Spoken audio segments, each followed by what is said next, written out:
Compound interest. Using interest to generate increasing amounts of interest. But how does it actually work, and how could it potentially make you rich?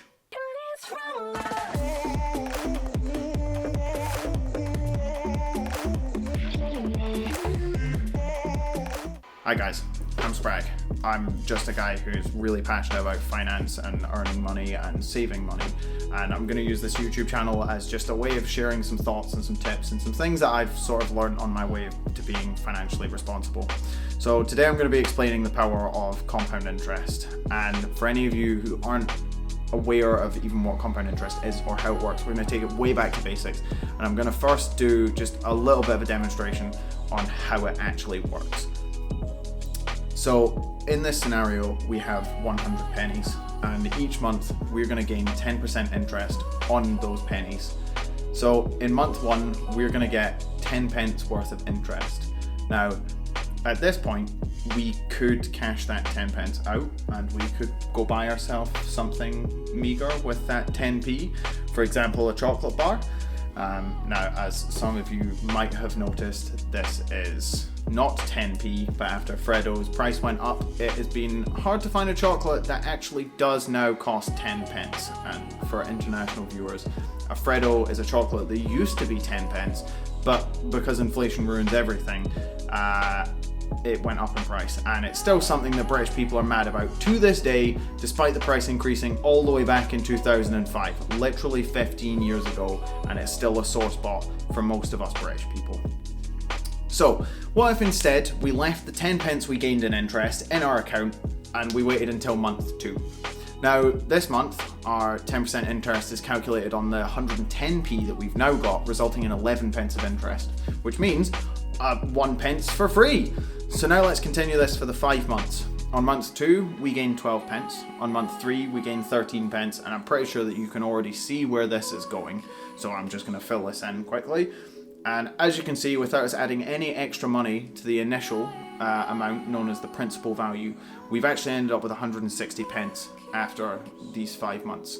So if we were to create a graph with these values over the span of 1 year, for example, it would look like this.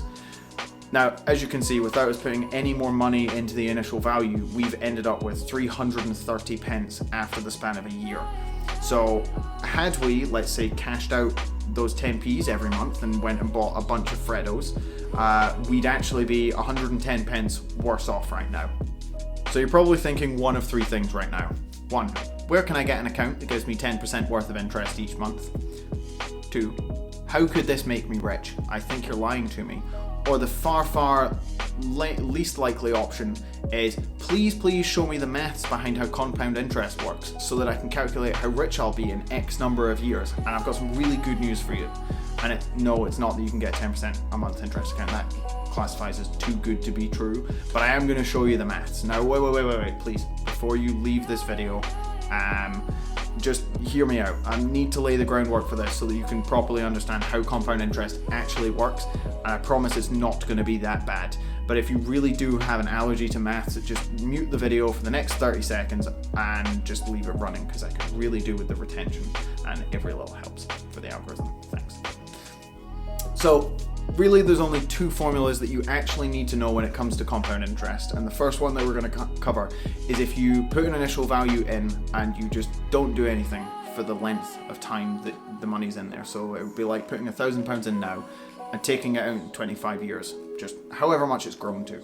So the formula for that is up here, and I know it looks a little scary, so we're going to fill it in using an example. So let's say that we start with £1,000. That's our principal, or P. And now we are going to invest at a rate of 4%, and that would be R, or 0.04%, because it has to be a decimal. Now, N and T is slightly different because N is the number of times that the interest is applied, where T is the period of time that we're calculating for. So for example, if we were calculating for 10 years, which would be T equals 10, we would also be filling in 12 for N, because 12 months in a year, and we want to calculate it once per month. So we end up, if we run the numbers on this, with £2,713.77. that's only £1,713.77, which isn't even enough to fill a paddling pool full of money, let alone a Scrooge McDuckian vault like you are all picturing right now. So instead we're going to turn to the second equation, which granted looks even scarier than the first one, but the part that I've highlighted right now is the same equation that I showed you in the first half. So we're going to sub in that £2,713.77 because it's the same calculation and we're going to use the same example. Now the only thing that we've not filled in on this is M, which is the amount per month that we are going to put into the account. So we're going to, in this example, say that we're putting £10 a month into the account, and we're going to end up with this equation. So if we run the numbers now, we're ending up with £7,895, which if we calculate how much we put in over the span of this 10 years, we put in £4,000 exactly, which means that £3,895 of that money that we end up with in 10 years is purely just interest. It's more than the principal that we actually put in the first place and all the monthly deposits combined. So now that all the boring math stuff's out of the way, how could that actually make you rich? Well, I'm hoping that if you didn't fall asleep during that last section, you're going to realize the unlimited power of compound interest. So here's Ted. Ted's a fictional character. And Ted wants to make sure that when he retires in 25 years, that he has a good chunk of money set aside for him to live the most comfortable retirement. Now, Ted knows that he has £1,000 that he can set aside a month for the next 25 years. So we're going to calculate 3 scenarios. Scenario 1, Ted puts his money in a bank at a 0.5% savings rate, does nothing with it. Scenario 2, Ted puts £800 in a bank, but he puts £200 into investing. And scenario 3, where Ted puts the full £1,000 into investing. Now in scenarios 2 and 3, we're going to take an average market growth of 7% and we're going to use that as the interest rate. So in scenario 1, Ted, after 25 years, has got 320,000, and you might be thinking, oh, that's pretty good. But Ted put 300,000 of that in himself. The only 20,000 of that is actually interest earned, which is pretty abysmal, to be honest. So now if we move into scenario 2, where he's putting just £200 aside, that's 1/4 of the amount he's putting into the bank.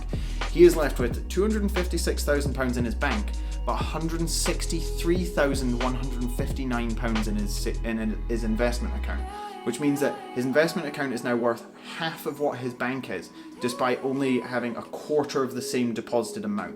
So in total, he's ending up with £419,159 with a total interest of £104,000.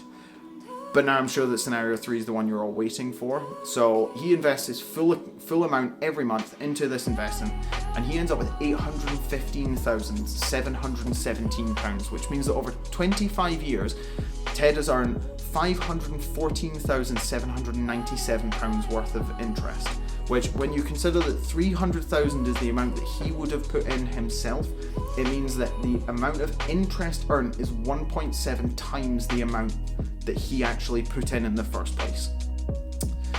So hopefully after this video you've got a better understanding of how compound interest actually works. Now, one thing I would like to make abundantly clear is that I am not saying that you should go out and put all of your money into the highest rate interest that you can find and do so every single month, because there are so many factors that go into investing, and Ted is a fictional character. He doesn't exist. He doesn't have dependents. He doesn't have anything he needs to worry about. He's a stick figure, right? So just want to make it clear, I'm not a financial advisor. Please do not go and do that. Compound interest is great, but as with all financial decisions, it needs to be used wisely.